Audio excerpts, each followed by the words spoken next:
here. I can't quite seem to get the words out. Let me see if I. Of course, my notes from the first program only made it halfway through the first program. Let's do it like this. Ladies and gentlemen, Bjorn Skaptason. Yay! Notes from the first program only made it halfway through the first program, so we'll see how long these ones make it. You littered. I did. I'll make it up to the park. Going to Big Ranch, we're gonna look for my keys. And thank you to Mona for 2 lunches. Right. Yeah. Over tomorrow. I'll go get some more wheat bread. All right. Well, we've just about reached the end of the Epic Hikes, right? From 10th anniversary of Epic Hikes. We want to keep going. And because I'm going to say this for Tony's phone, because we all know, because the time changed this morning, we have a beautiful afternoon, but one less hour to finish this program. So while you warmed up this morning, I trust you're ready to move now, right? Right. Or while you spent the last 2 days warming up today, now is when we're really going to move, right? Like an anniversary hike now. All right. Ease out of it. I got one too. All right. Well, this program is called something that I forgot. I gave it to Perry, and he put it on the website. I call it Wallace's last line. Wallace's last line. And then we also added as a subtitle to that, also Brother's Obligation, because we're going to talk about some other stuff that has to do with the battlefield, but as about after the battle is over.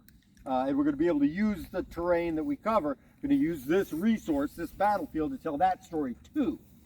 And since making one program about 2 things is one too many, I'm going to try my best not to say anything about any topics other than these 2. But we're going to talk about the battle. When I say Wallace's line, I mean we're going to interpret the Union last line of battle from the west to the east.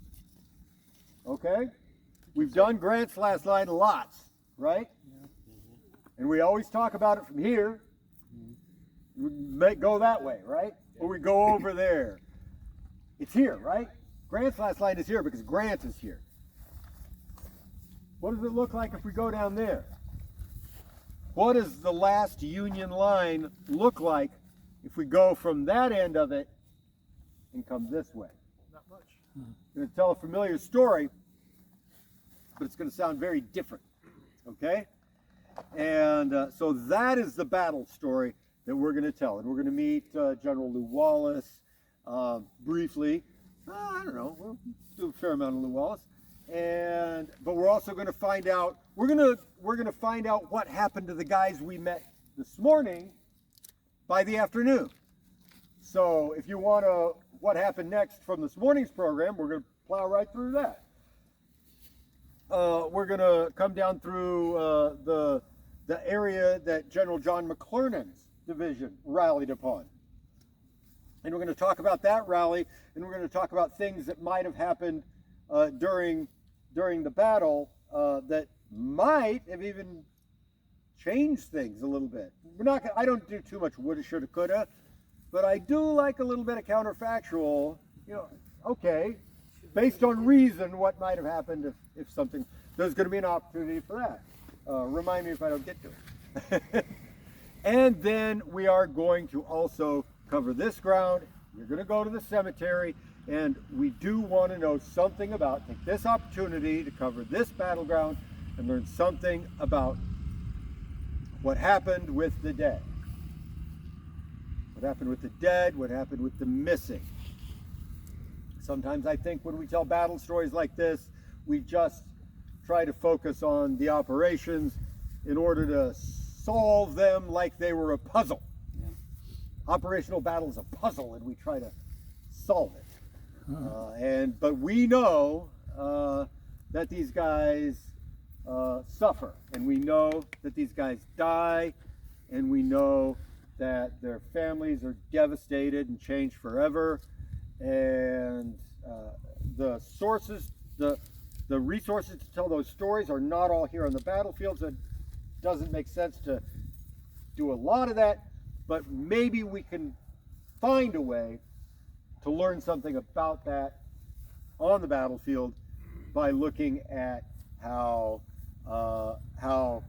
those guys in the cemetery got there. Okay, and maybe we'll go meet them. Okay, that's what we're going to try to cover today, thematically. Now, like I said, warming up. Where are we on? We're on Grant's last line, which I've just defined as east, right? We're going to talk about Wallace's last line, right? That means the first stop is the end of the line. So is everybody ready to move? All right. We're going to Owl Creek Bridge. Here's the guy. Make sense? We're going to Owl Creek Bridge right now. If we get tired enough that we want to stop and chat on the way, we can do it, maybe talk about something, but first stop is all the way down, end of the Oh my line. goodness, we're gonna get some miles. I remember when the old Brigade commander in William H. Wallace's division. This is the headquarters marker from where Tuttle was. If nothing else, you spent a lot of time this morning understanding what an army camp looked like, right? What a regimental camp looked like. And we did artillery, and we did cavalry. And so all back in here is the Iowans. These are the Iowans from Tuttle's command, and all of their camps are back in there, organized exactly the way the camps that we saw of Sherman's division.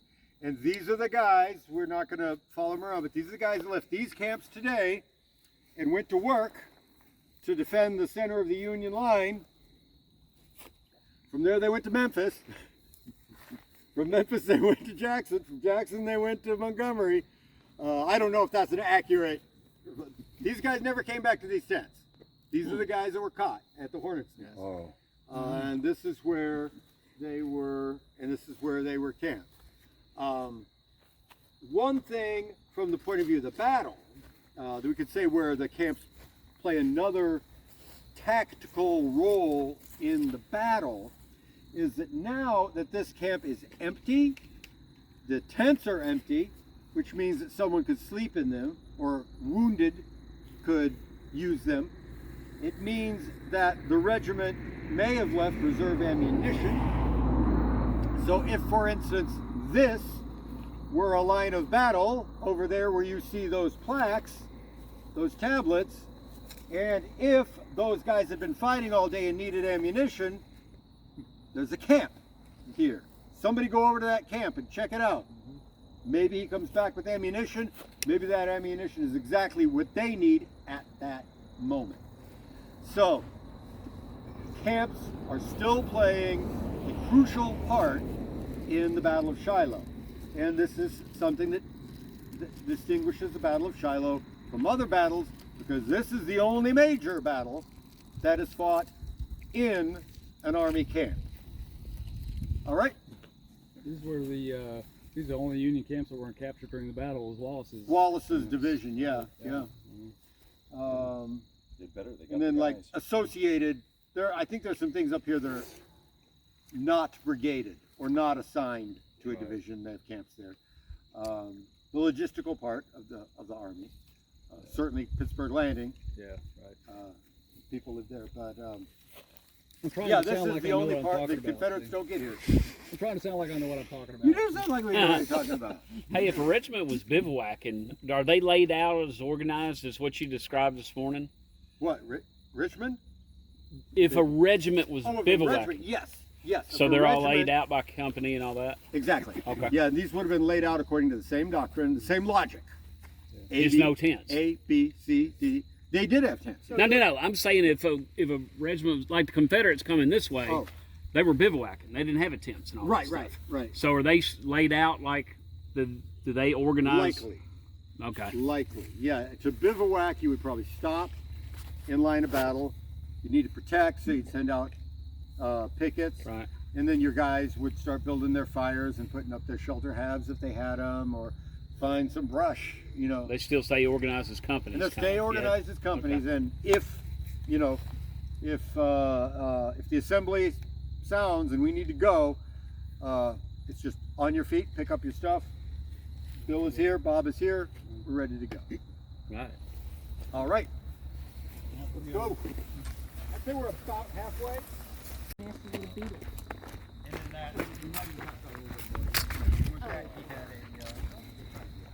He had an order. What older I get? Not here. The older I get, the more. Well, if you would have gone that way. Well, and then I learned a lot. I learned a lot. He would have. Surprise. It would have been. Go, and I just came here to catch up. We're going all the way down.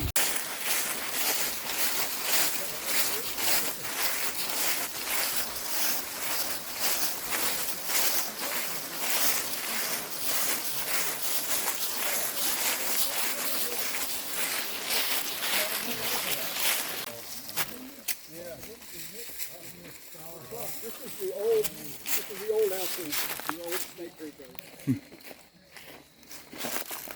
Oh God, Tony got that under here.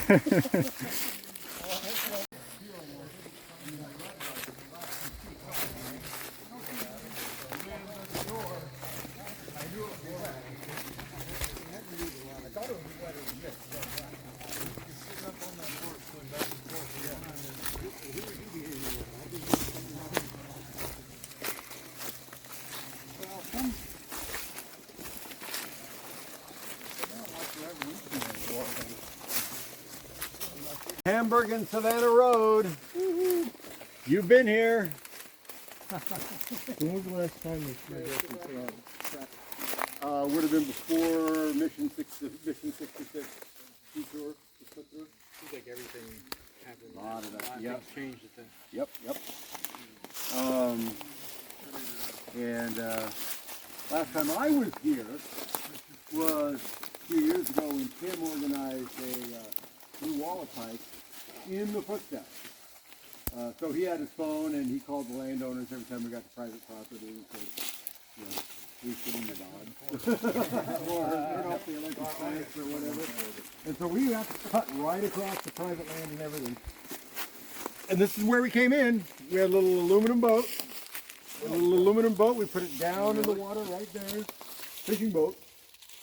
We all climbed in. We ferried each other across. Scrambled up the other side.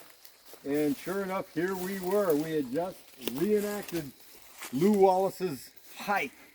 Lew Wallace's march. Stony Lonesome, or We started from Stony Lonesome. Yeah, we started from Lonesome and went right down Blanton, because that would be the beginning of the historic road.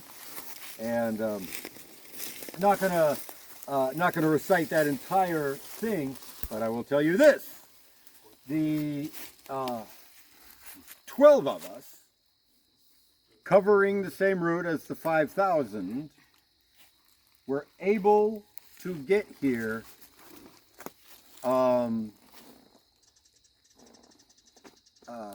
50 minutes slower than Wallace. Wow.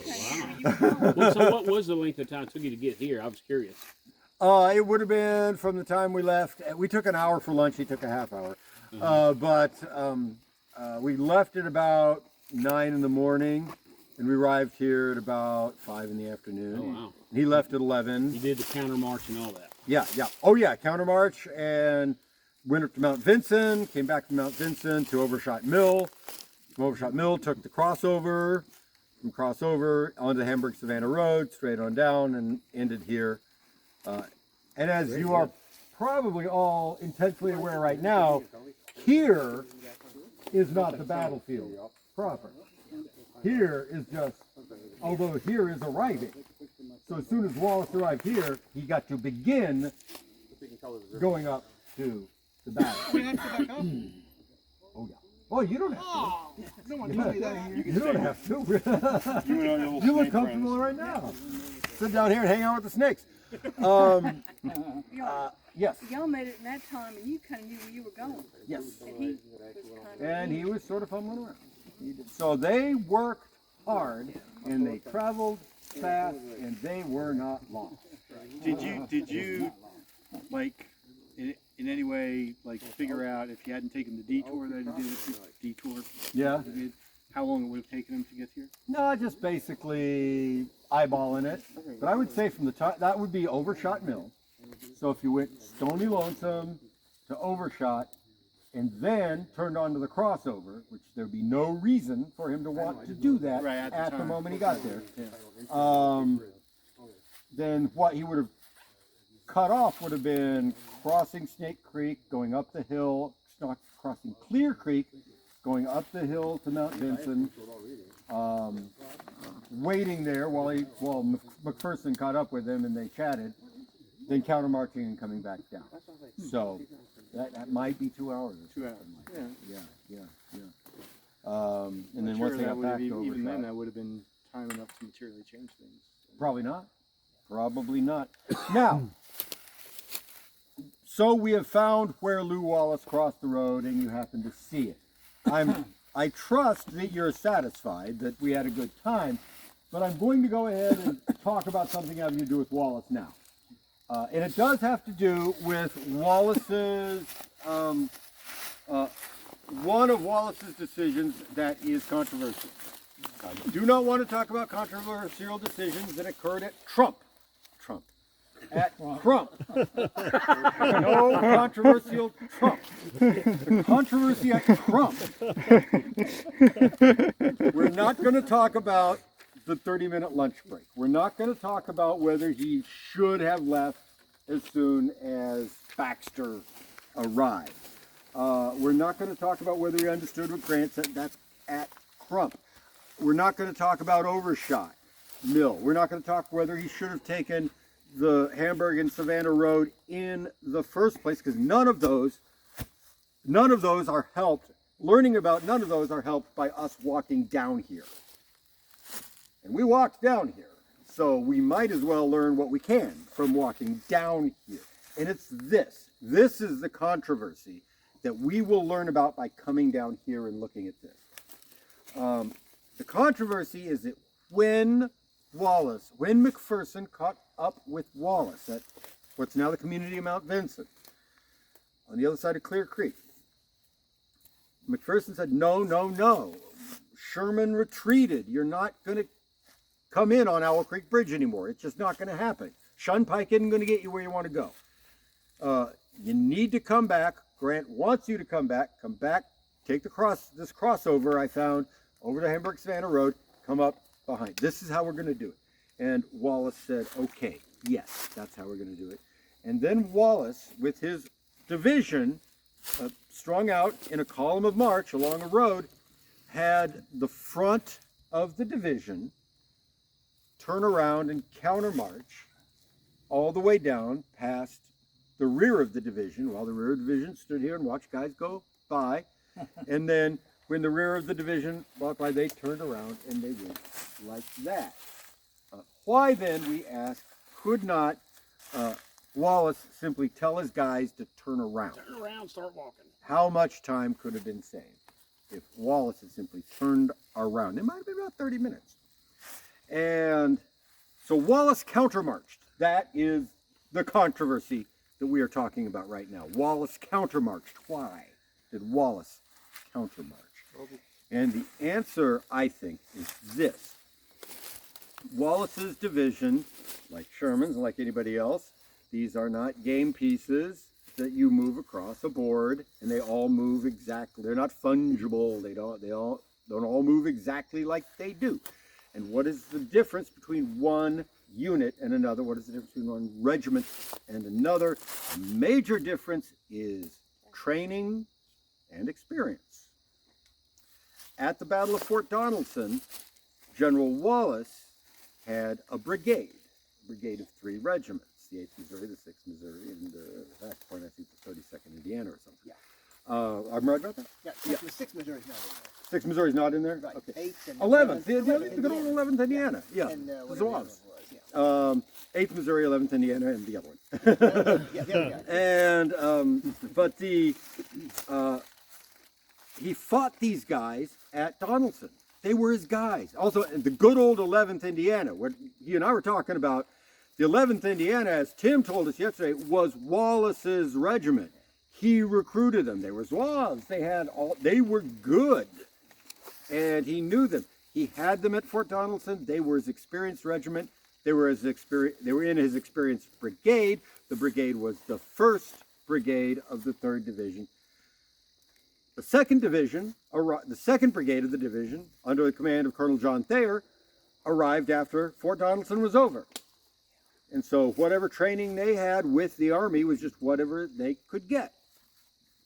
The 3rd Brigade, under Colonel Whittlesey, Charles Whittlesey, I think, they were brand spanking new. They were right there. So the reason Wallace marched from Stony Lonesome as far as Mount Vincent on the Shunpike with the 1st Brigade in the front, the 2nd Brigade 2nd, and the 3rd Brigade 3rd, was not because he liked 1, 2, 3. It was because the 1st Brigade was good and reliable. The 2nd Brigade was, who knows? The 3rd Brigade was, Whittlesey's, So now they are stuck on that side of the river.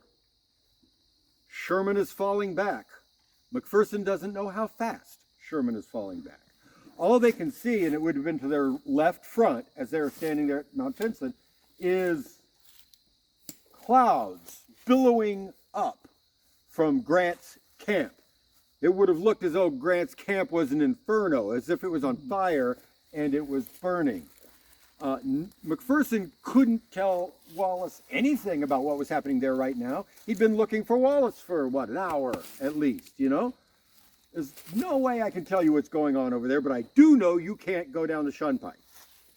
So Wallace had to say, and I'm inferring this, but I know I'm right.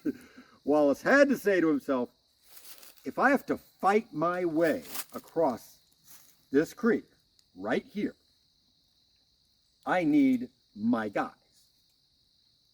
I need my guys. If I need to fight my way onto the battlefield, if I need to shed blood in order to find Grant and comply with these orders and support my comrades as I've been trying to do, I will lead with my guys, with my best brigade. And that, I think, is why Wallace countermarches. And here is where we can see that illustrated. This is the crossing, and if the Confederates had been here, as Wallace had reason to believe that they might, this is where that battle would have occurred. So take a look. Take a look here and there. Look at the wet bottomlands, look at the creek, look at the crossing. Who do you want to lead your division in a battle for this bridgehead? You want your guys. I was going to mention Yeah. there's a soldier that was in the 11th Indiana. I think he was in Company B, I'm not sure. But Okay. when they got close to the creek, they sent skirmishers out to see what was out To make front, sure or that- they sent a patrol out to see what was out front, what Yeah. it was. And one of the officers in his diary on the night of April 6th, he writes in his diary that one of the officers in the regiment said, "Boys, remember you are from Indiana." And he writes, he says, that had a profound effect on the men. Oh, yeah. It kind of speaks to your whole community. Yeah, thing. yeah, the community, elan, to use the French term. One of my better French words. The next stop is about face, because you know what they did. They got across and got back up there. So we're going to go back up to where the monuments are, and we're going to start interpreting those monuments. Any other questions while we're still I here? just have a quick, I mean, what you just explained makes perfect sense on a military level. Wallace spent the vast majority of his life defending himself against the aspersions cast upon him for being late to the battlefield. Why didn't he just say that, if that was the reason? It's a good question. Which is what I say when I don't know the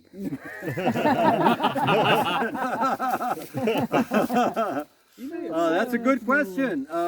And I've read most of his stuff, but I have not read intensely. Maybe there's something in the memoir, you know. Have you read the memoir? Maybe there's something in the memoir. It's by the way the memoir was edited by his wife after he died, so it was just half finished at any rate. If I can butt in, I could be wrong. It Yeah. seems like he wrote somewhere something about that he wanted his best troops up. He front, wanted his or best he said something to McPherson Okay. or somebody. I don't And it remember was for sure. Stanley's widow that edited Stanley's stuff. Wallace did his own stuff. Mike, correction. No, yeah, the way you were discussing it led me to believe that he never said He had that, never and that said was- it. and that was just, Yeah. I think he thought a lot of people understood what he was doing and why he was doing it, and they didn't. Yeah, You know, like McPherson, he thought Grant understood. Yeah. And of course, Grant got a totally different story when McPherson got into here. Have you read any Also, don't- correspondence of any of the soldiers that were in Wallace's division talking about this? talking about this. not Diary about entries, this or controversy, letters, no. or anything? No, I couldn't point you to what Perry said is as close as I can get to a good firsthand account of coming down and doing this crossing. And I can infer from what Perry told us that the Indiana troops felt like they might have to fight for this crossing. And if they felt that, Wallace must have felt that, you know? This same soldier said in his diary that night, he said something about Wallace when they turned around over at Clear Creek.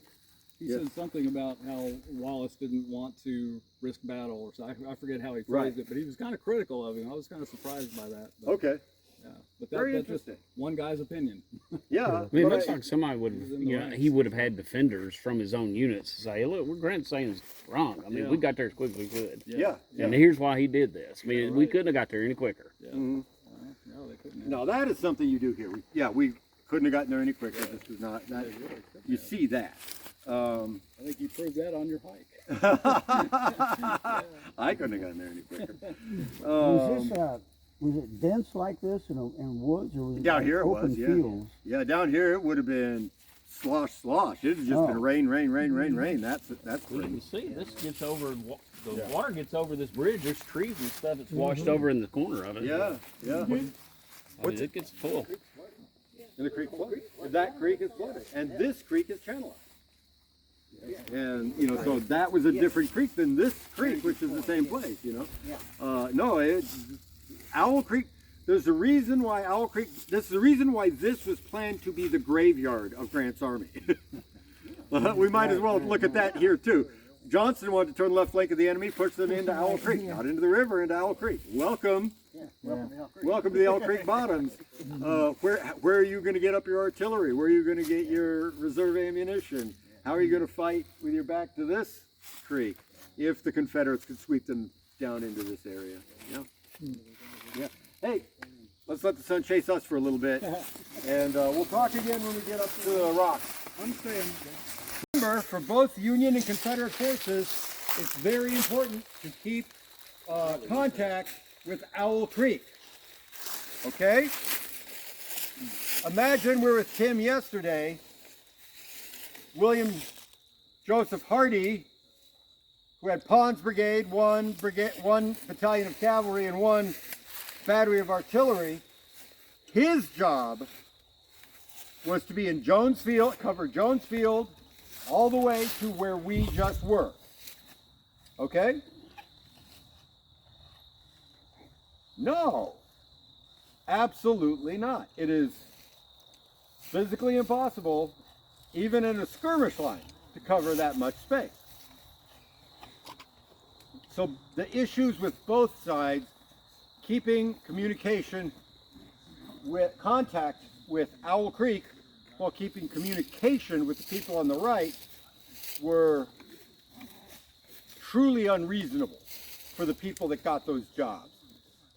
Whether it is Hardy on the first day, where the left side of the battlefield is his left, the west side of the battlefield is his left, or Wallace on the second day, where the west side of the battlefield is Wallace's right. Okay?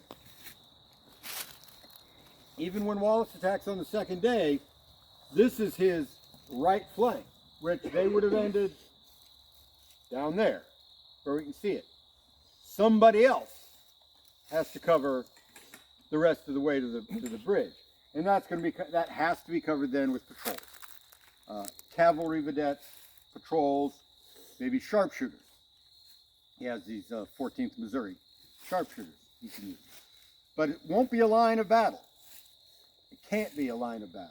They'd have to cover all the way and yet he still has to attack going that way while maintaining communication with the left of General Sherman. That's what Wallace is going to have to worry about on the second day of the battle. Now, when I say there's going to need to be people covering that gap, here we see a monument to the regular United States Cavalry, which I believe is Company C of the 2nd Regiment U.S. Cavalry, the regulars. And indeed, while waiting for Wallace to get here and get into position, Confederates got to the other side of Tillman Branch, and Company C did encounter and engage them. Is that their marker across? That's the U.S. Cavalry marker right here. No, straight across. Oh, the tablet behind it? Tablet. No, that is, I believe that's Whittlesey once he starts moving on the next morning.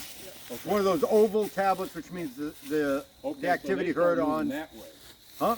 So they're moving that way. They're moving that way. Okay. Yeah, on the morning of Second day. Monday the 7th. Yeah. They're moving that way toward the Confederates. And again, you see the formation, 2 in front, 1 in back. 78th Ohio in front, 76th on the right, 20th Ohio in the rear. That will change as they go that way, but we're not going to go to the south. We're going to continue going back toward our cars, which is east from here. All right, let's continue on up there. We're pretty much to the road, aren't we?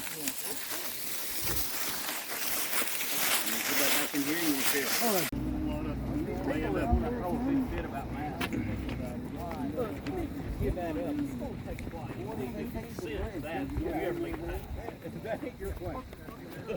You're follow the rules and work yeah. It wouldn't be my favorite.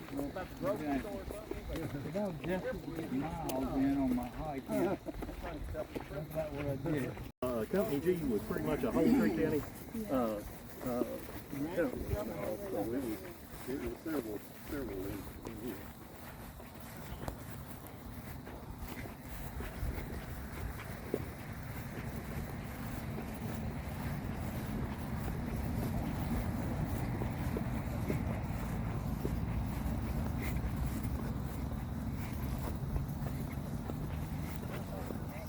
The position of Edward Boughton's Battery I, 1st Illinois Light Artillery. Battery I, 1st Illinois Light Artillery is also from Chicago, like A and B and E, 1st Illinois Light Artillery, and it is also sometimes mistakenly called part of Chicago Light Artillery. So this reflects back to a discussion that we had earlier this morning.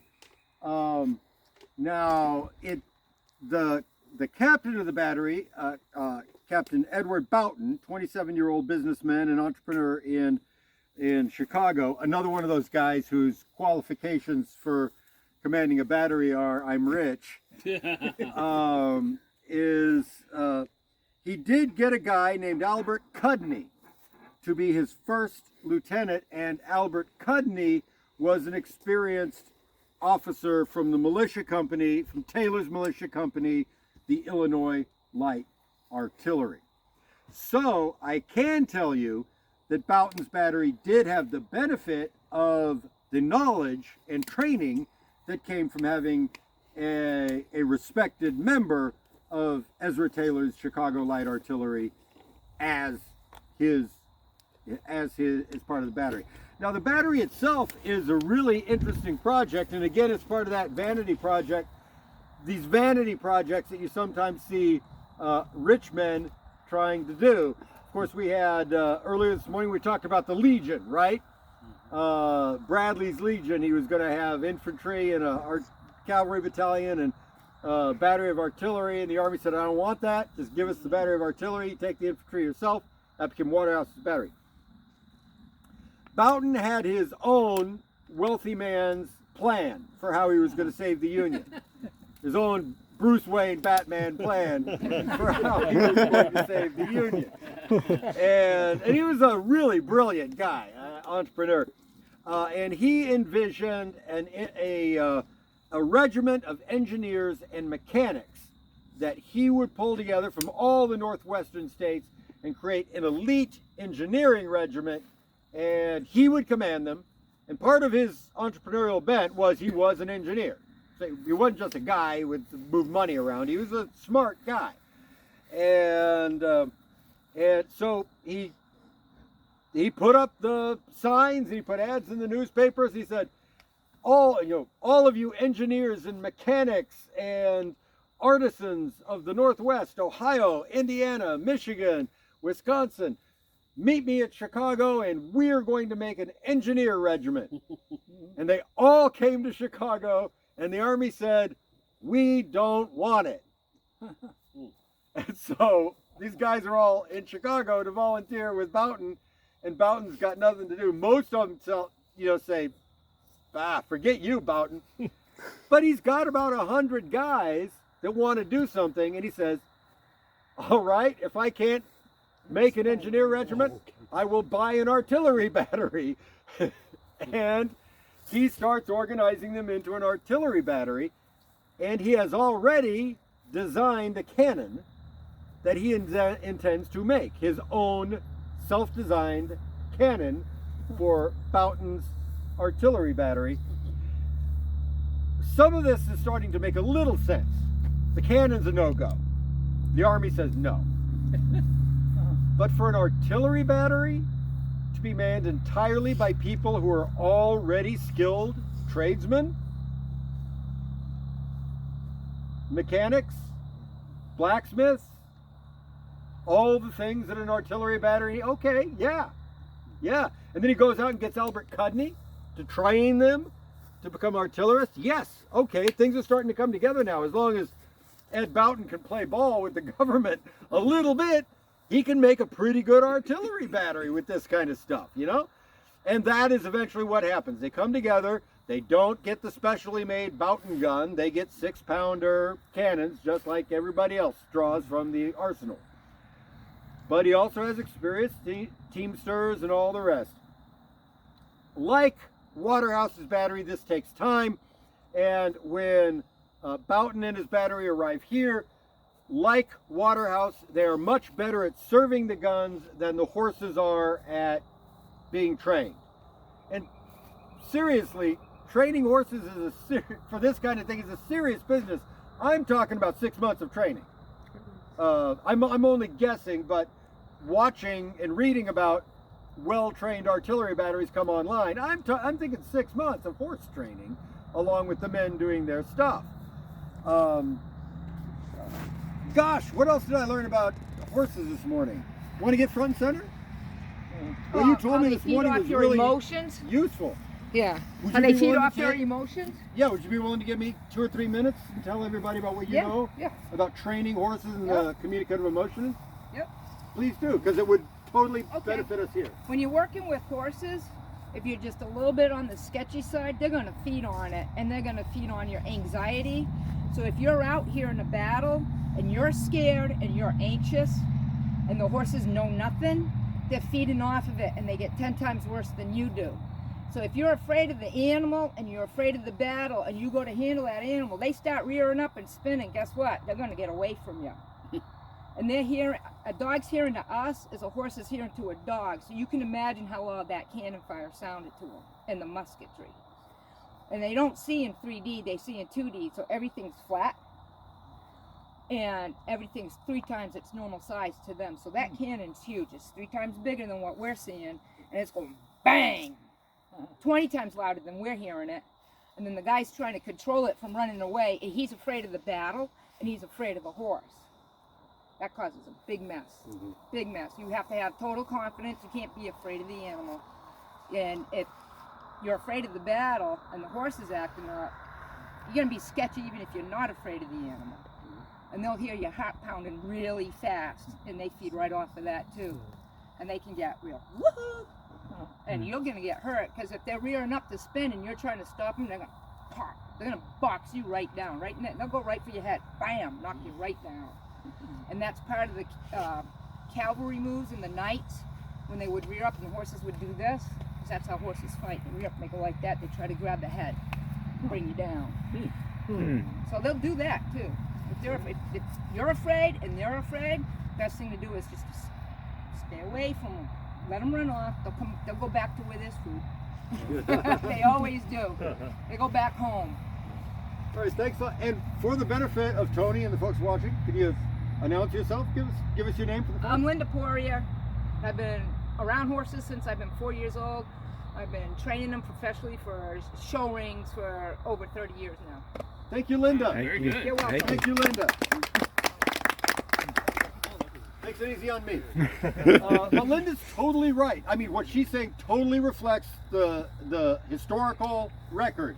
And so on the evening of April 6th, Ed Boughton brought his 6 guns here, and he had ill-trained horses, but pretty well-trained men who were in good candidates for big.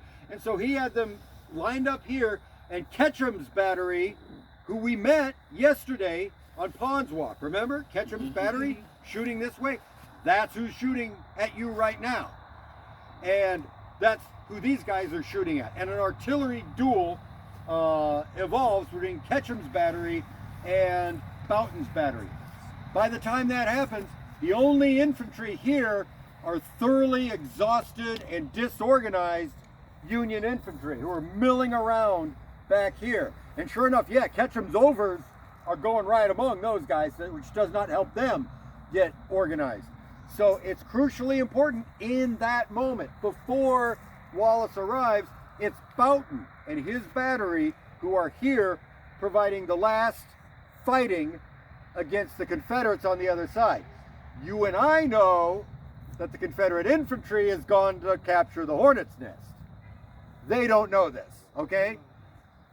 You and I know that there's not going to be an attack across Tillman Branch because only Ketchum and Brewer's cavalry battalion over here, both on the other side of Tillman Branch, are doing the Confederate fighting. That means nothing to these guys. Here come those cannonballs, and Ketchum actually comes up with a better idea than Boughton. Ketchum splits 2 of his sections, so 2 two-gun sections. One is there. He sends another one over here to take them in flank.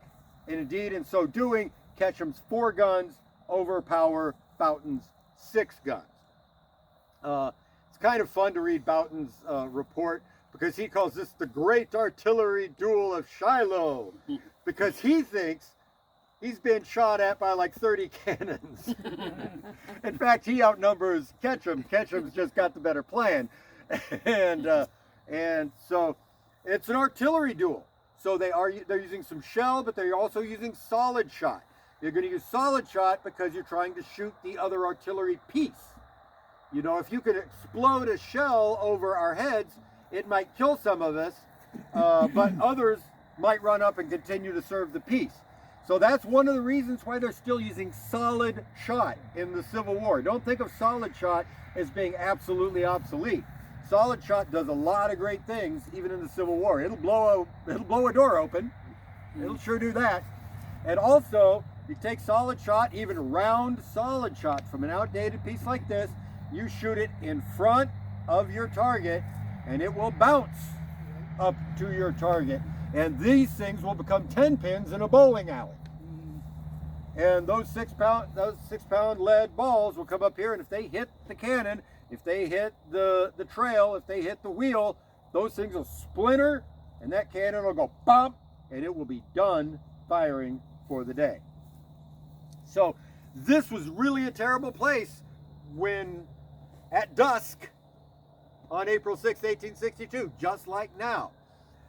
And those Confederate solid shot that pass over these cannon start bounding toward the caissons and the horses of Boughton's battery. Those horses are going to be very agitated. The teamsters that are holding the horses, I'm going to add one thing to Linda. All of us would like to think that as brave soldiers we would face battle, face to face.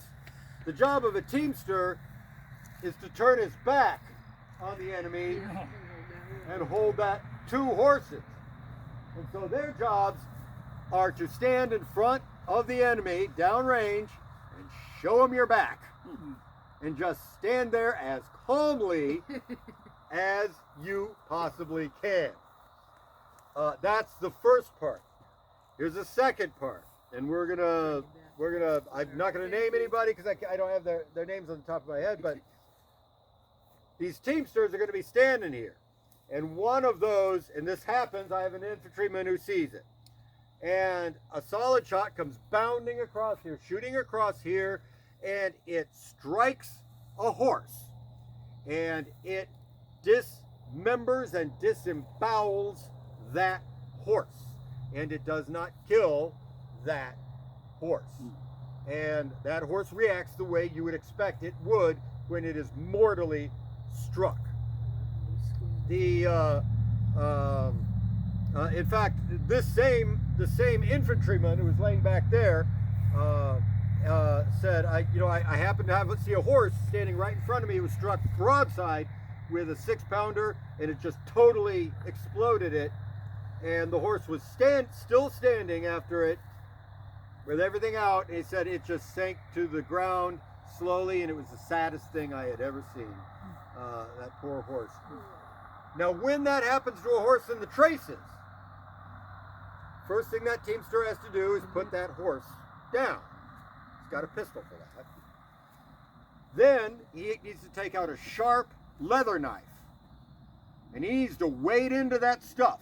And if that horse was exploded by a piece of solid shot, he just wades into it, because now he needs to take that horse out of the traces, because he has another one right here whose teammate just had something horrible happen to it.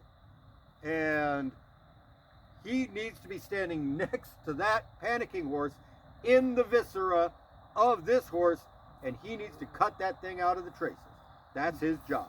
1, 2, 3, get it out of the traces, and then maybe if we get out of the traces, we can get the other horses calmed down and moved away. That's the kind of thing that's happening right here at this artillery duel in front of Boughton's Battery. Now, our eyewitness is a sergeant named Milton Kimball Bosworth from the 53rd Ohio Regiment. Milton is part of that group of the 53rd that fled from Shiloh Church earlier this morning. And he and about 250 men of the regiment have managed to rally back here at MacArthur's headquarters, and here they meet Major Ben Fearing with the remnants of the 77th Ohio Regiment, and they link themselves together, and they come back, and when there's nobody else to support this battery, infantry supports the battery. Cannons, horses, caissons, horses, and then lying on the ground behind that, infantry. The idea is if there's an infantry attack, if they do come down and come back up here, the Confederates, then the 53rd Ohio and the 77th Ohio will need to rush up here and fight. So, as we know, the Confederates do not attack, but I do want to tell you the where are they now part of that story, that by the end of the day, whatever's left of the 77th Ohio and the 53rd Ohio, together under the command of Major Benjamin Fearing of the 77th Ohio, they come back to the battle by the end of the day, and they are on duty supporting Boughton's Battery during this artillery duel. And indeed, they themselves are catching the overs from Ketchum's Battery, not just the horses. All right, that's what we're going to do for now. The next stop is straight over here. We're going to hit the Hamburg-Savannah Road and start heading back toward our cars, not on the Pittsburg Landing Road. We're going to take a bit of a detour by going through the Hamburg-Savannah Road. Make sense? Snake skin. Oh, nice. Or you guys just stand on. Snake skin. No, the snake skin. Oh.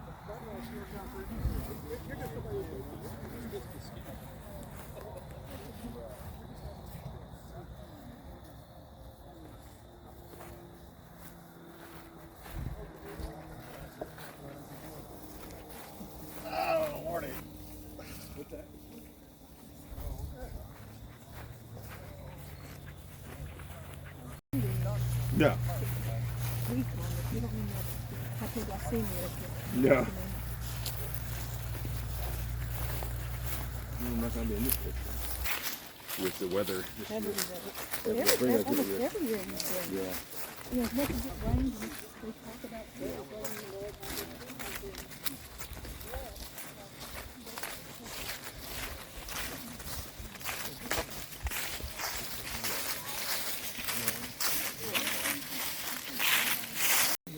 All right, yeah, we've just talked about the last line of Sherman's division before Wallace arrived. Eventually, Wallace marched on up there, and they took over. Wallace's people took over for 53rd Ohio, 7 Fearing's Battalion, 53rd, 77th Battalion, Ohio, and that pretty much ended the fighting there. At this point, where we are, elements of General John McClernand's division, having fought all the way back from the Shiloh Church area. We first met them when Julius Wraith's regiments were fighting at that Confederate burial trench that we looked at. Here they are finally reaching nearly their last line. It says here, I'll read the tablet for you. The brigade with its regiments in order from left to right is above. 45th Illinois, 48th Illinois, 20th Illinois, 11th Illinois, left to right, as I'm looking at you. We're engaged here at 4:30 p.m. April 6, 1862. The left of the brigade swung back to connect with the 2nd Division and bivouacked on that line on Sunday night. Let's talk about swinging back. At about 4:30, over here in the ravine on the other side of the field, there's a very severe battle going on. You might want to check out that ravine across the field over there, because you were there yesterday afternoon. Pond's brigade, down there. Remember the trees? Remember the Pond's attack was in that ravine, going that direction. We were in that ravine, going that direction. We'd climbed out of that ravine going the other way, we'd be here. So, while that was going on over there, McClernand's people were falling back here. Why? Because this is the road. This is the Hamburg to Savannah road. Hamburg's that way, Savannah's that way. Pittsburg Landing's back over there. But this is the road. They fall back to protect the road. They've been fighting all day. They run out of ammunition. They got restocked with ammunition. They fought some more. They got chiseled down to nothing, shot to ribbons. And here they are at the end of the day, 45th Illinois, 48th, 20th, 11th Illinois, Marshall's Brigade. And at about this time, when the sun is about there in the sky, except I can maybe spring, I don't know, maybe it's weird, but just as the sun is going down, McClernand's division melts. They just melt. Nothing makes it happen. After all this time, it's just too much. They fall into a panic. And they fall back to the Pittsburg Landing Road, where their officers rally them, where they recover their nerves, and where they come back to duty. Now here's the woulda, shoulda, coulda, what if. Suppose the Confederates had been attacking here instead of surrounding the Horses. right. Suppose some Confederates had been there to do anything at all here. Mm-hmm. This might have been an opportunity, right? Mm-hmm. Well, that's woulda, shoulda, coulda, candy and nuts. We heard the Confederates didn't come here. What was happening to these guys was pretty much just psychological. You know, they'd had enough. They had to be reminded, they had to be rallied, they had to be inspired and brought back to the battle. I sometimes wonder when Beauregard said, we had them beat and all we need to go back the next day and just sweep them up because they couldn't even fight. I sometimes think, well, okay, Beauregard doesn't know what he's talking about, but also maybe whoever told him that they were beat was over there watching this happen, right? What if Samuel Ferguson or William Joseph Hardy had been sitting over there on the other side of the ravine, or had a view of this, and he saw the Yankees just go, forget it, we're done, we're out of here, and run back. And he goes, they're fixed, they're done, they can't fight anymore. Woulda, shoulda, coulda, candy and nuts, I get it. But when I think of Beauregard making an important decision, never mind, we won't attack anymore tonight, we get them tomorrow, they're already beat. Where did he get the idea that they're already beat? The answer is I don't know, but I also do know this happened. And somebody might have seen it. Okay? While this kind of thing was going on, I can't say nothing happened here. The Confederates were firing artillery upon this position. Ketchum was shooting over there. Other artillery batteries were firing here. So I can't say nothing was happening to these guys when they broke down. They were still under fire. And in fact, a cannonball came over here and exploded and killed a lieutenant from the 20th Illinois Regiment. The adjutant of the regiment, John Thompson, and it turned out he was one of the only casualties to actually occur here, but he's a well-liked guy, an important guy in the regiment. His brother officers took him back here and buried him in the woods. It would have been right back here somewhere, I don't know. Buried him in like a log grave, a little log enclosure, something to maybe protect his body from the hogs or something like that, because they had to do it quick and go. One of his, an officer in the 8th Illinois Infantry, I think, Captain Orton Frisbee was among the people who helped do that. And he was an important man on McClernand's and Marsh's staff. So this was a well-liked guy. So let's leap forward a little bit to 1875. And all this would happen about this time of day. 1875, and the veterans of the Army of the Society of the Army of the Tennessee have met in Des Moines, Iowa, and they are having their big dinner. They've got a hall rented. They've got it all decked out with the red, white, and blue bunting. They've got a panel of speakers ready to go. The topic, I believe, will be Shiloh, and so they're going to hear speeches all night about the Battle of Shiloh, and all their leaders are there, including Vice President Ephraim Cutler Dawes. I believe he was there that night. And one of the parts of the ceremony for a Civil War Veterans reunion, such as the Society of the Army of the Tennessee, was the reading of the correspondence. Before they ate and before they started getting their speeches, they went through the business. And part of the business was the reading of the correspondence. And the reading of the correspondence usually was a pile of letters from guys who were invited. And the letter says, I wish I could be there with you. Give my greetings to all my friends. I couldn't make it. I have to stay home. I have some business. This kind of stuff. Among the letters read that night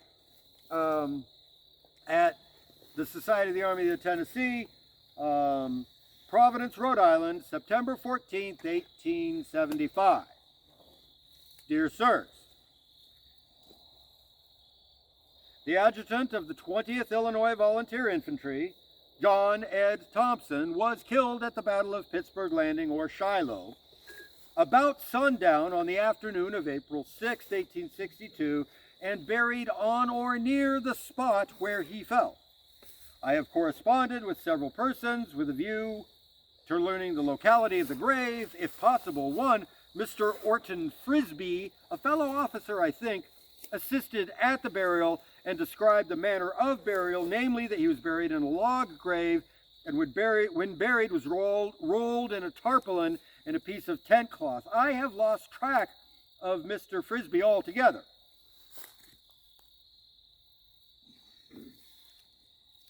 The adjutant was my brother.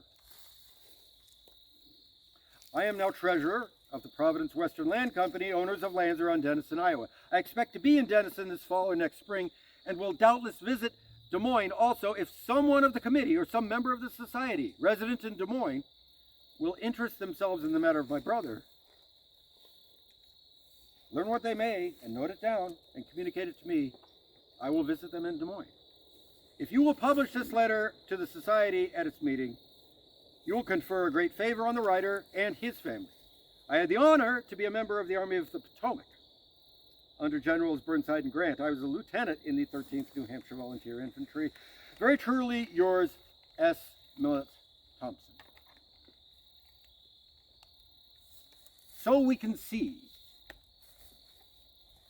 the fate of one soldier here, killed here at Shiloh, ringing down through the years. And again, I bring up, maybe when we talk about the battle, we'd rather move the soldiers around and fight the battles and not think about what happened when every one of them that died. Because what happened with Millet Thompson and his family happened to every single one of them, right? And in this case, we have a dead soldier. We know he's dead, but his body is missing. Can anybody just please tell me where he's buried? Any of you guys? And that, I think, develops something that we need to think about when we think about history, when we think about the history of the war, and something that comes down to today. Dealing with the open question of the missing is important. We have to do it. We have to find them. There's always somebody. And therefore, and I know this is emotional. It's emotional for me. I know it's emotional for you. But where this is a little different, the idea that we must locate the dead. We must resolve the missing. We must find the missing. Of course it's emotional. I feel emotional about it now, talking about the case, this case. But what's different about it is we have chosen, we Americans, the government, have chosen to make a system whereby we will continue that search. Okay? We started it. Now the history of that, the history of the Department of Defense, trying to track down the missing, started with the Vietnam War, and we developed. Oh gosh, I'll write that down. We developed JPAC, Joint. I didn't write down what it means. Used to be Joint Task Force, POW, MIA. Now it's whatever JPAC stands for. But we fund this, millions of dollars every year, and we have archaeologists, DOD archaeologists go around the world trying to resolve these cases. Started with 1,647 Vietnam MIAs. Over time, it expanded to cover 83,000 World War II missing. Recently, while researching this, I found that New York Times reporting that there are 500 Marines unaccounted for from the Battle of Tarawa in World War II. A particularly heartbreaking situation since they won that battle and they held the island, but the Marines were buried. They built, I guess, the airfield on top of them, and later they could not be found. Now the nation of Kiribati and the island of Baishio in the Tarawa Atoll are totally built over and occupied, but still the DOD stays in touch, and when possible, if a house is torn down, if they're doing road work on the island, they let archaeologists come in and sift through the bones. At this time, as 2013, when I found this article, it was because they had found a grave with 8 Marines in it. And they interviewed they did DNA testing, they interviewed families, and they repatriated remains.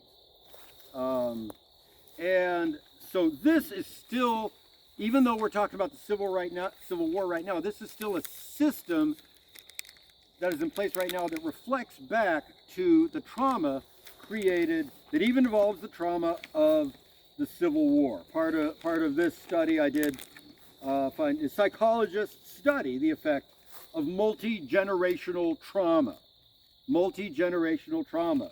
The missing grandfather.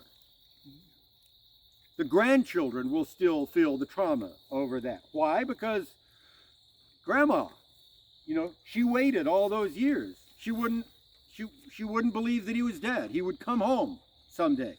That's tough, right? That's tough on her. It's tough on the grandchildren. Grandchildren. Multi-generational trauma rings down. And part of that is the reason why we have JPAC. Now, right now, they're only dealing with Vietnam back through Korea and World War II.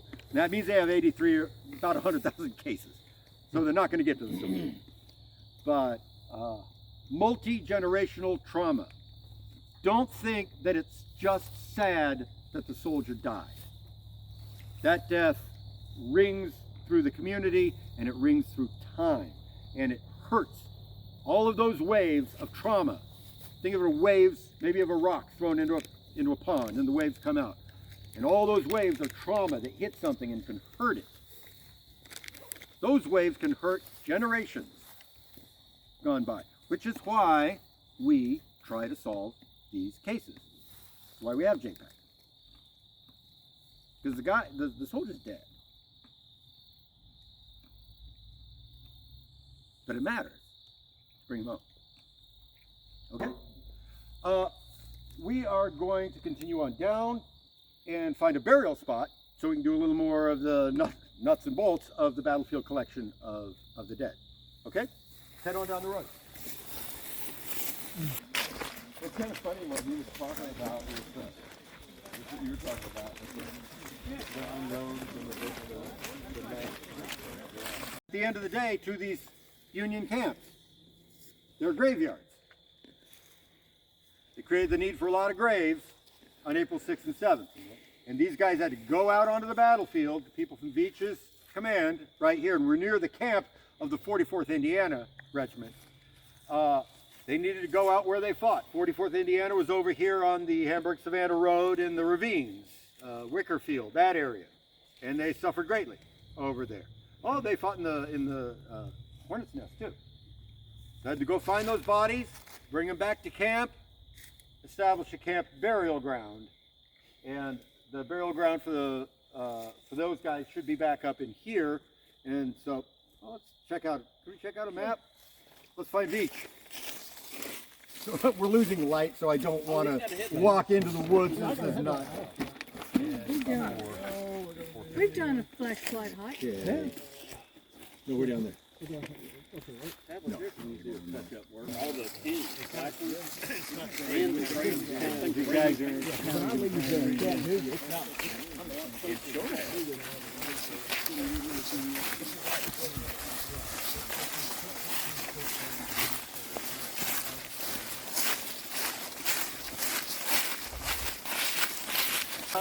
The 46th Illinois Regiment. We're just north from the camp of the 46th Illinois Regiment. And so immediately after the battle, those bodies were brought here. Their comrades laid them out and buried them here as well as they could. Sometimes the graves were pretty shallow. They had to work on them pretty quickly. But they buried them as well as they could. I think we've all been to Shiloh enough that we've seen the common burial trenches where the Confederates are buried. And we know the story about the Confederates, and they went in there, and it was a terrible thing, mass graves. But of course, they had to be buried because they were going to start. Disease would start killing people, you know, as they decomposed there. They had to go into the ground. But with the Union burials, if their comrades could find them, if they could be identified with their wounds, then they could be brought back to their home, as it were. If we want to go back to think of this as a city, and these are communities, and these are neighborhoods, the 46th Illinois neighborhood, brought back to their homes and buried by their friends here. It's a temporary, and off the 46th Illinois went to fight the war, the rest of the war, and here the Shiloh dead stayed until 1866. 1866, with the war over, the quartermaster department of the War Department of the Army began the project of going out and trying to find the Union dead and collecting them together into national cemeteries. And a Shiloh battlefield would, of course, be a place where there would be a national cemetery. So the first step in creating Shiloh National Cemetery was to find the people who would be in it, the bodies that would rest in it. And this project brings us to 1866. It's still the Army's project, but is no longer the Union Army's project. If you want to think of the Union Army as, just the Civil War, and it's no longer 46th Illinois. They're not going to come back here. 46th Illinois is not going to come back. None of these people are going to come back. The people that come back here with the Quartermaster Department is the newly organized 25th Infantry Regiment. 25th Infantry Regiment of the regular Army. That might ring a bell if you're also interested in Western history, history of the West. The 9th and 10th United States Cavalry Regiments and the 24th and 25th United States Infantry Regiments are what we now remember as the Buffalo Soldiers. Okay? The Buffalo Soldiers, the first regular Army regiments of African American soldiers with the white officers, and these guys served in largely in Texas in the West. And of course, that reputation comes down to today. The Buffalo Soldiers are some of the greatest soldiers in the Army's history. And so one of the first missions for the 25th Infantry was to recover these bodies from Shiloh. And Tim Smith did a lot of research on how they did it, and he put it in his first book. But sure enough, it was the 25th Infantry lined up elbow to elbow, just like the soldiers of Shiloh, and started working their way across this landscape, step after step after step. They had whatever maps they had, whatever diagrams and whatever charts they had. So they just combed the entire battlefield until they could find a burial place.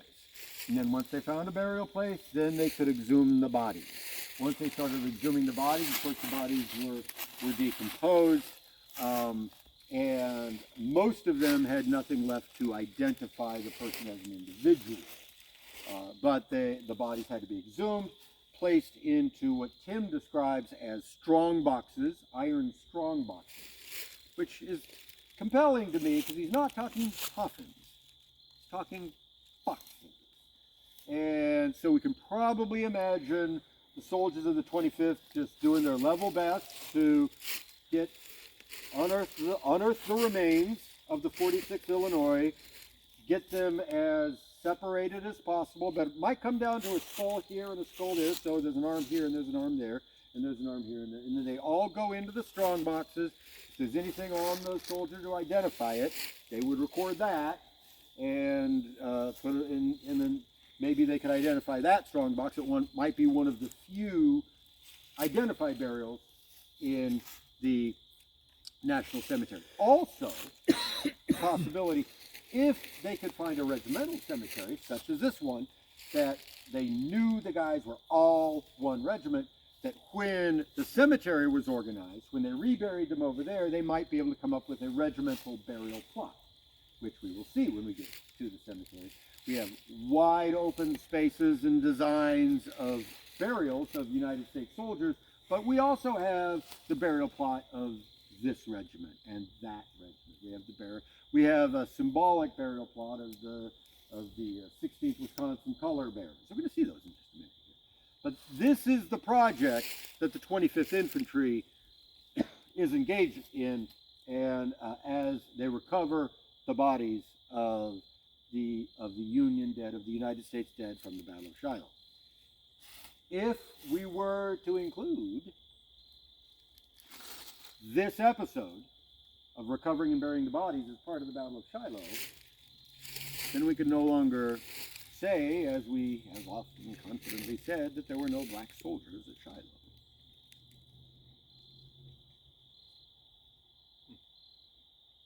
It's just a different episode. Same battle, I throw that out there for consideration. I also would have you consider that the CCC camp that built this park was a CCC camp in the 1930s composed of African American veterans of World War I. So also black soldiers here at Shiloh. Huh? American soldiers here at Shiloh. U.S. soldiers. Performing duty. Performing an important duty. All right. This is our last stop in the woods. The next stop, yeah, it's the cemetery. We've been talking about disposal of the dead. I don't think we can finish this program without going to Shiloh National Cemetery. So let's go straight there. This trail takes us to the road. We'll take the road to the cemetery.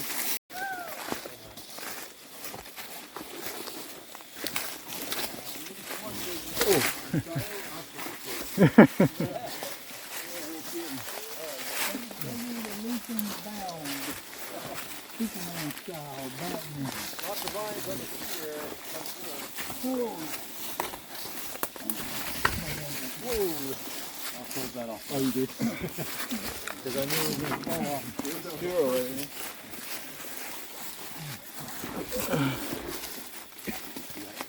Such grace.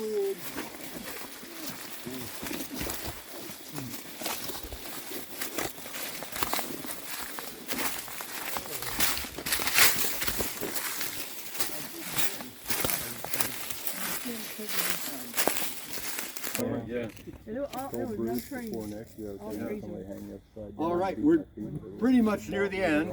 I don't want this to become the ghost tour, but here we have stopped, and I'm glad it didn't get struck yet today. Here we've stopped at the POW-MIA flag, and I just want to circle back one more time. There's a quote that I was going to give back there, and I thought, oh, I'm going to take it here.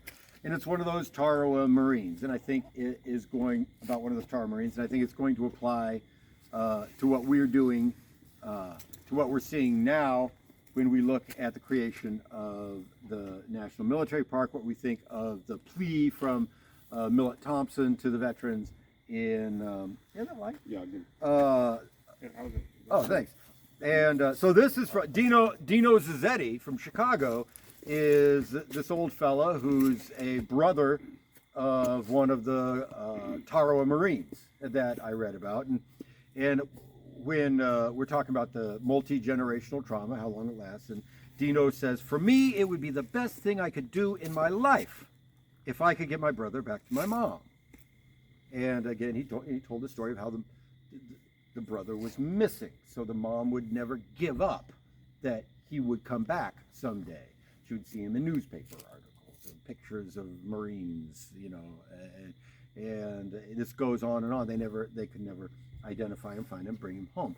By doing that, that is some of that multi-generational trauma that is practically resolved when we look at JPAC and our ongoing project, all of our ongoing project of citizens through our tax money to recover the dead from, in the case of JPAC, from the more recent wars.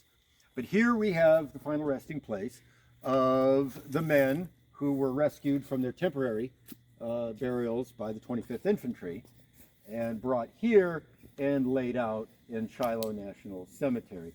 And rather than discussing it here, let's go straight to the colors at the far end of the cemetery and the overlook for the Tennessee River. I think that would be a nice place to wrap.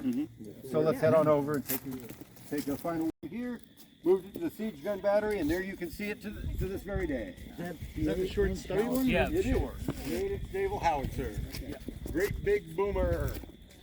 It was a great story that a class of children in Ohio had done a history project on a bunch of Fourth Ohio, I don't know what it was, but a history project on a diary of an artillerist, and sent it to Shiloh to see if you'd like it. They had found it, and Tom read it. He goes, "There it is.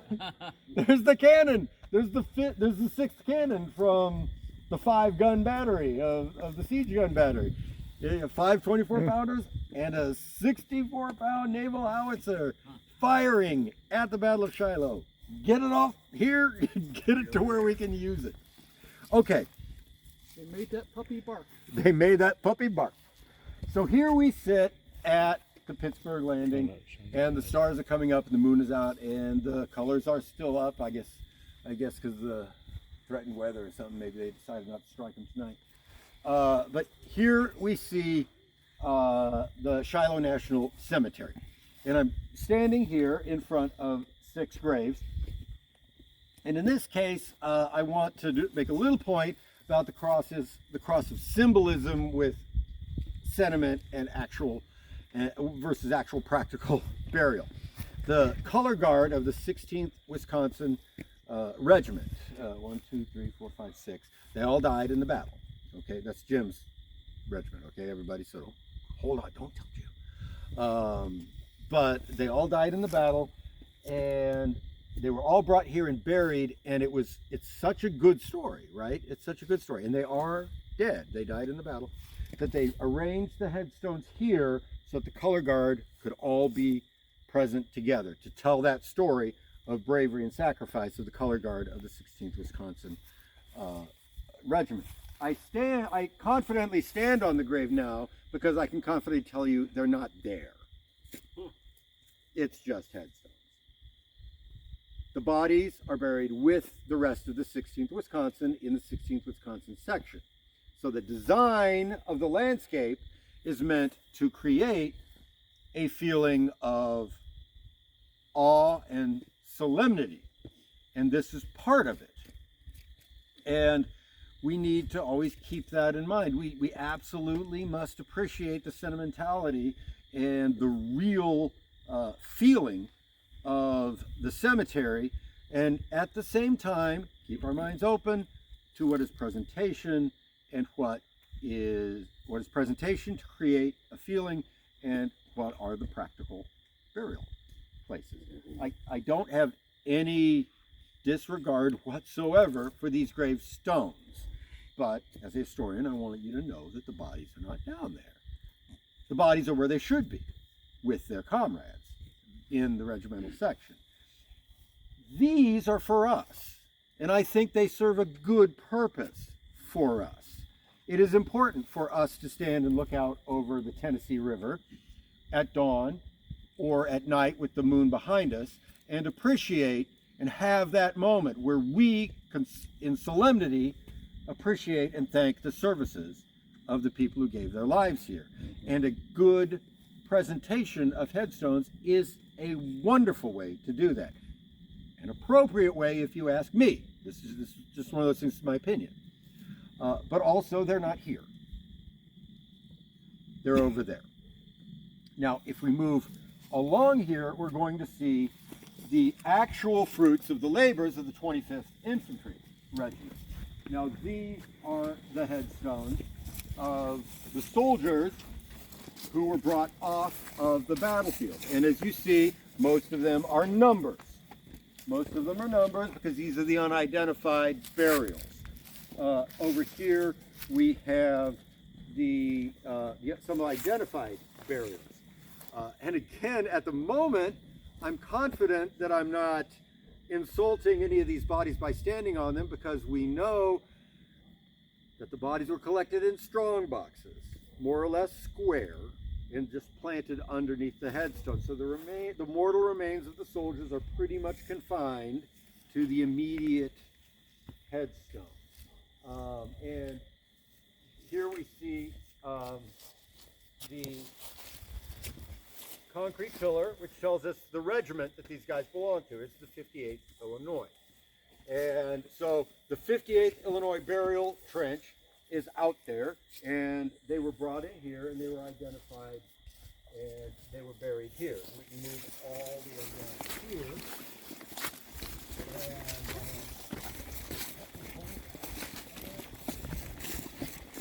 And you find the burial ground of the 20th Illinois here. And so again, we find ourselves, it's important we feel that the comrades be buried together, and it's important, if possible, that the comrades can be identified where possible. But in any case, we come here, and we, by our respect and reverence, gratitude for these, we sort of do our own part in finding or identifying whatever that was. This might do, even if this helps some trauma in us, that rings that bell and maybe does something, something good for someone else. Here we're now in the two ranks of the dead of the 20th Illinois Regiment, and you can see, of course, part of the design. They are laid out in two ranks, so the soldiers are laid out as they were in line of battle. And if they could be identified, it would be nice, perhaps even to relate them to each other. Quite possibly, they were found in the same grave together. Perhaps they were next to each other. Perhaps they died on the battlefield next to each other. So here's two ranks of the 20th Illinois Regiment. And we could go all the way around. We're just going to come down here and finish. We get to the end of the 20th Illinois Regiment. We've come to the right flank of the 20th Illinois Regiment. And we find here's the right flank, and a new regiment starts, just as if they were in line of battle. Right flank of the 20th Illinois, left flank of the other. And here we find, at his post of duty, the adjutant of the 20th Illinois Regiment. And it's Lieutenant John Thompson.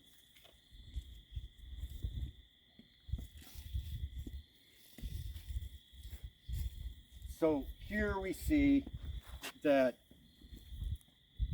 even in the desperate request of Millet Thompson and his family in New Hampshire, that he would write a desperate letter to the veterans of Shiloh.